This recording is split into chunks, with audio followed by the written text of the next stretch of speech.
Good evening, children. Today we will see the question answers of the first lesson of It So Happened, Class 8th, How the Camel Got His Hump.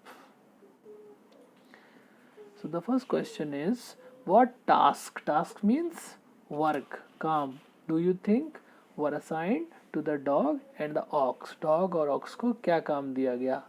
The dog was assigned the task of fetching. Fetching means picking up or delivering or transporting and carrying. Carrying means लाना sticks, यानी कि dog को लकड़ी लाने का काम दिया गया. While the ox was assigned the task of plowing. Plowing मतलब farming और cultivating. उसको खेत जोतने का काम दिया गया. Why did the camel live in the middle of the desert? Desert में क्यों रहता था camel? The camel lived in the middle of the desert because it did not want to work. क्योंकि ये काम करना नहीं चाहता था. It ate sticks, thorns and prickles. ये क्या खाता था? केवल लकड़ियाँ, थॉर्न्स यानी कांटे और प्रिकल्स. प्रिकल्स मीन्स भी कांटे. तो थॉर्न्स एंड प्रिकल्स का सेम मीनिंग और क्या होगा? Spike, SPIKE, bristle, BRISTLE. Bristles बोलते हैं ना, जैसे टूथब्रश में लगा रहता है उसको हम ब्रिसल्स बोलते हैं, या स्पाइन भी बोल सकते हैं. And when anybody spoke to it, और जब भी कोई उससे कुछ कहता था, इट सेड हम्फ. वो केवल एक ही आवाज़ निकालता था, वो होती थी हम्फ. एंड नथिंग मोर, और इससे ज़्यादा वो कुछ नहीं बोलता था. What made the dog, the horse and the ox very angry? ये तीनों क्यों नाराज हो गए? The man told the dog, the horse and the ox that since the camel cannot work, आदमी ने उन तीनों से कहा कि कैमल काम नहीं कर रहा है या नहीं कर सकता है. He would leave it alone, इसलिए वो उसे अकेला छोड़ देगा. And the three of them would have to work double time, और इन तीनों को डबल काम करना पड़ेगा. To make up for the work not done by the camel, जो काम कैमल ने नहीं कहा है उसको पूरा करने के लिए.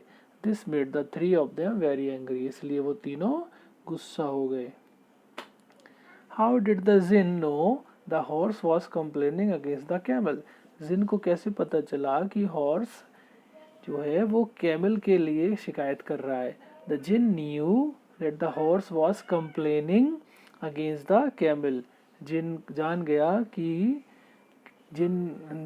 जान गया कि हॉर्स जो है वो कैमल के अगेंस्ट कंप्लेन कर रहा है. Because he was the in charge of all desert, क्योंकि जिन क्या था?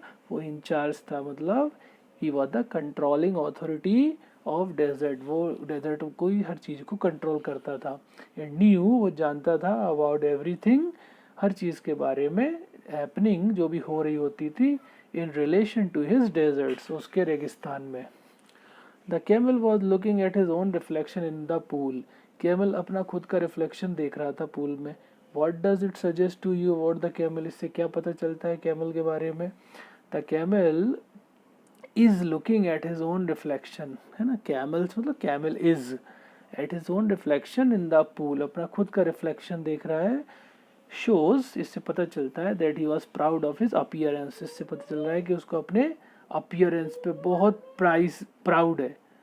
और अपने अपीयरेंस मतलब लुक पर, स्पेशली हिज बैक, इस अपनी पीठ के ऊपर ज़्यादा. ही लाइक एडमायरिंग हिमसेल्फ, और वो अपनी खुद की तारीफ करना पसंद करता था. The camel said humph repeatedly. Camel ने बार बार रिपीटेडली हम्फ कहा. How did it affect him? तो उससे उसे क्या फ़र्क पड़ा?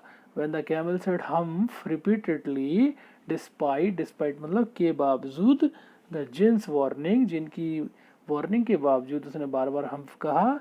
हिज बैक पफ्ड अप, तो उसका पीठ क्या था? पफ्ड अप हो गया, यानी कि फूल गया, है ना. स्वैलो हो गया, स्वॉलन हो गया. इनटू अ बिग हम्प, बड़े से हम्प में बदल गया.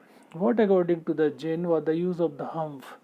जिन के हिसाब से हम्प का क्या यूज है? According to the djinn, the hump was useful for storing his food. Camel के लिए उसका हम्प जो है वो खाना इकट्ठा करने के लिए यूजफुल है.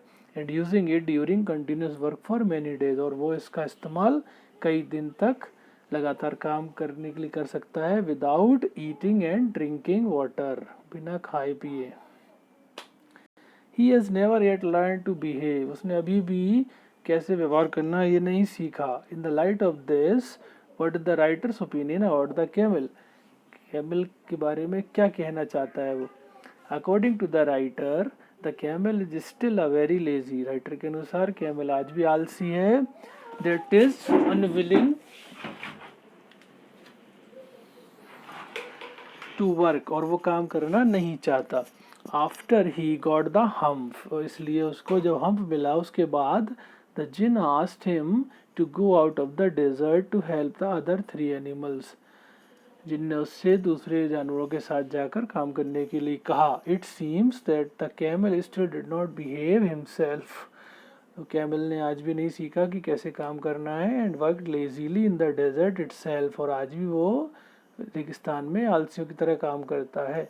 It is for this reason, यही कारण है that he was still unable to complete the pending work. Pending मतलब उसका जो काम अटका हुआ है. ऑफ दोज 3 मिस डेज, जो 3 दिन उसने शुरू में गवा दिए थे.